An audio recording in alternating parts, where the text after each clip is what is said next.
Welcome to Plymouth, exciting times for you. It is. It's a big football club with big tradition, and I think we all know about disappointments of last year, and we've got to try and get that. It's in the past. Look forward now and be positive about next season. One of the things you've said there, key word straight away, is desire, and you've got a burning desire, I'd imagine. Yeah, I mean, you've got to win football matches. I think the football club only won 5 last year, so we've got to change that. But we've got to get this football club back into the Championship. That's a priority, and you've got to do that as soon as possible. So we're aiming to try and do that next year. I know it'll be easy. I know people will say, "Oh, putting pressure on myself," but that's what happens when you're manager of Plymouth, and the players have got to handle that pressure as well.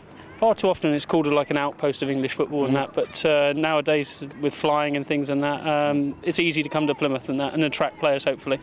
Yeah. I mean, beautiful part of the country to live in, and you've got a catchment area, Devon and Cornwall, which is massive. But like you say, I was in Manchester this morning, I'm on the plane.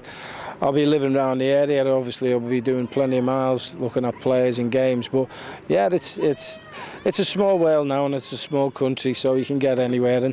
And I think when people come down here, and players, they tell me players who come down here don't want to move, and I can understand why. Bobby Saxton, who was my assistant manager at Sunderland, he had a spell down here. He absolutely loved it, and I can understand. I've only been here for a couple of days. I've played here a few times. I can understand why, but we've got to get it right on a football pitch. That's the priority. I was going to say, on and off the field, the club is trying to make steps straight away to get back at the first attempt. The pitch is being improved. There's big plans for the stadium, etc.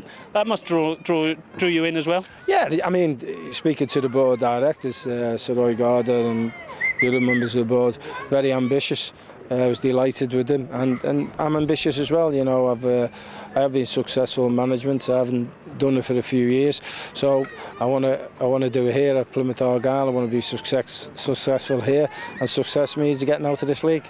League One won't be easy though, Peter. No, it's a difficult one. Some of the teams in it, I mean, the first game of the season tells you that. A massive game for the Southampton, but there's some big clubs, but this is a big club as well. The players report back Wednesday, and then a few weeks back, and then straight into pre-season fully in Holland, etc. Good chance to look at them. Well, I'll be assessing them as soon as I can. I like to think I've got a good eye for the player, so I'll just assess them. And I think you put well, I did and you did, desire, passion. You've got to have that in footballers. So I'll be having a look at the lads, and people who don't want to stay here can go, and people who want to play for the club, pull the shirt on. That'll do for me. One of the things last year that Paul and John in particular brought through was some of the youngsters, the people like Joe Mason and that. Is that something you'll try and look at as well? I said before there, if you're good enough and you're a young lad, you get in the team. I don't pick the team; the players pick the team. It'll save you a few quid.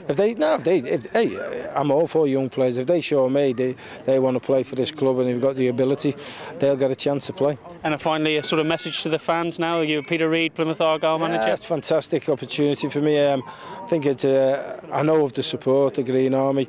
I mean, all I'll just say, we'll try and deliver on the pitch, and I know the love for the football club and the passion. Get behind the team, get behind us, and you never know what happens. I'm sure we'll give it a good go next year.